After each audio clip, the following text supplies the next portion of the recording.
chère Thalie, mais la perspective de la mise à mort d'une jeune vierge n'a rien de particulièrement comique. Puis-je te faire remarquer, sans vouloir te froisser, que tu sembles oublier que le théâtre n'est pas la réalité, et que la jeune Iphigénie qui paraîtra tout à l'heure ne risque absolument rien. Certes, chère Thalie, mais si tu invoques la convention du théâtre, alors permets-moi de rappeler à ta légèreté et ton culture que le dilemme dans lequel se trouve Agamemnon est précisément l'essence du genre tragique, et que tu continues de ne considérer que le fond, alors que si tu prêtais davantage attention à la forme, tu t'apercevrais bien vite que... Oh! On aimerait bien commencer et le public va s'impatienter. Après tout, c'est lui le seul juge. Allez donc bouder dans vos loges.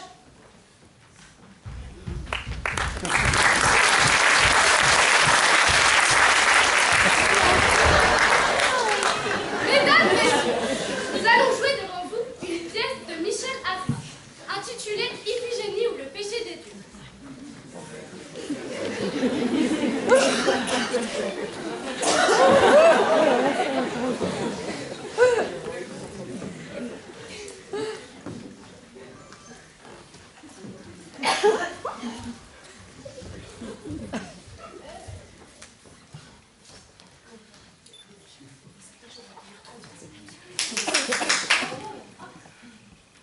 Immortelle de tous les horizons, seule, la puissante Artémis, s'estimant offensée, exige un sacrifice.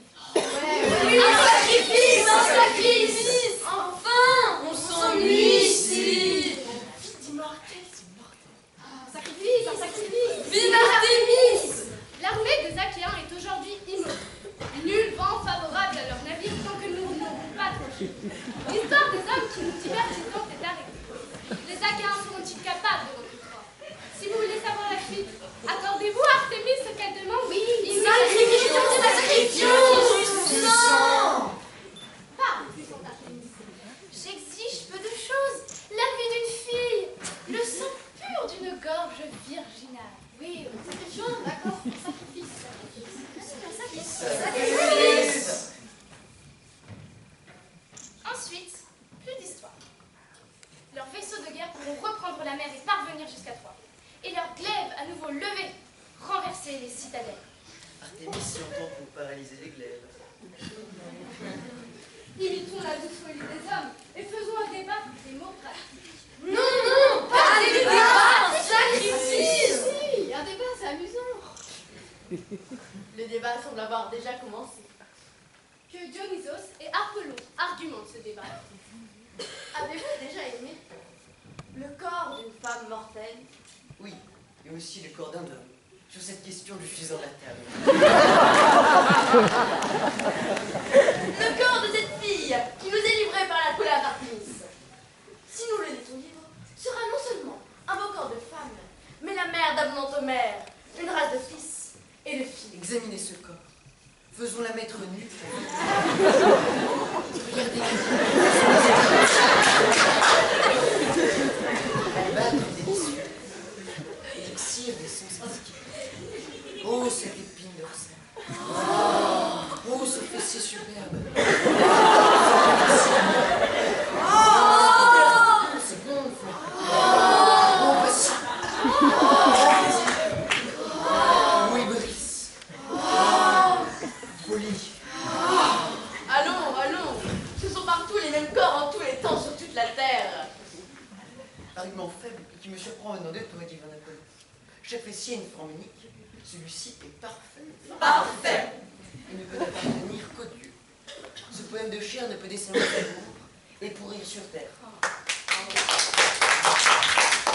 Tu ne m'as pas entendu. Certes, elle est très bien faite pour recevoir des fils aussi bien que des filles. Voici le noyau qui engendrera tout le verger. Serez-vous glouton au point de manger le fruit qui vous privera d'un millier d'arbres? Apollon a raison, soyons patients. Nous avons tout notre temps. Laissons aux fruits le temps de passer la promesse des fleurs. Elle n'est pas humaine. Ne le voyez-vous pas? Elle exhale de la tête aux pieds un rayonnement. Nous serons tous ses époux travaillant dans la nuit du nouveau matin. Et de cette divine greffe naîtra, comme Apollon l'a dit, toute une race magnifique d'immortels. Toutes les choses contemplables, mais celle-là les comprendra tout à fait, car seuls les hommes imbéciles distinguent l'âme du corps. Nous autres, les fils du cosmos, savons bien que si le corps n'était pas l'âme, l'âme ne serait rien.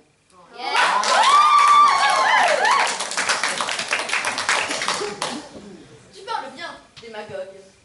Il nous appartiendra à nous autres, immortels, de défendre la fourmi, le grain de sable et la ronce, qui chacun a sa place, œuvre pour l'univers. Nous appartient-il d'engrosser l'avenir ou de l'égorger sur nos autels? Soit, engrossons, engrossons. Vous avez bien disputé. Beau débat démocratique. Chacun de vous a raison, et chacun a raison dans ses raisons. Comment tranchons-nous? Qui parmi nous achèvera le débat d'un bel argument imparable? Moi. J'ai fait le tour de la terre entière, portée par le souffle des vents. De toute façon, moi je suis trop vieux pour voyager. La terre ne m'a jamais fatiguée. Et nul, parmi vous, ne se fâchera si je dis que la terre est bien plus belle que notre Olympe, trop souvent dévastée par nos vains combats. Allons, farouche Artémis, prudente chasseresse, avance plus à découvert. Nous t'accordons cet argument qui met tout un chacun d'accord avec toi. Les hommes et les femmes sont nos fardeaux. Nous les portons partout où nous allons. Pourtant, il n'y a pas plus délicieux fardeau. Voici le point sensible, Chronos, notre père à tous. Ce monde est soumis à ta loi qui vieillit et corrompt et tue et fait que tout ce qui vit ne fait que passer. Oui, c'est le prix que nous payons en droit d'être immortels. Continuez. Cette hospitalité que nous donne la terre, ne nous est-il pas permis de la rendre quelquefois et d'accueillir parmi nous quelques beaux mortels à qui nous pourrions dire ce que vous ressentez à la vue du ciel, de l'eau, d'une foule vivante? Nous autres, immortels, le ressentons aussi. Nous sommes immortels que pour offrir la mort. Tu pleures sur des élus divins, Apollon. Plaçons donc cette vierge à mes côtés et que sa beauté profite à tous sans être prise par aucun. Cueillir ce précoce lilas et se contenter de son parfum, tu es vraiment trop dur, ô puissante Artémis. Divins immortels, quelle est votre sentence?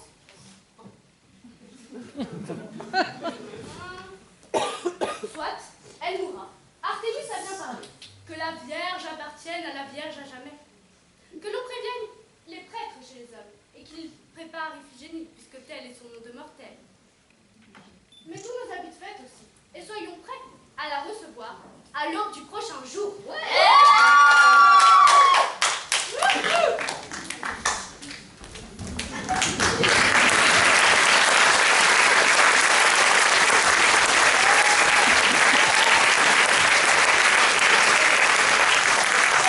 Aucune pluie, jamais, ne lavera ce sang.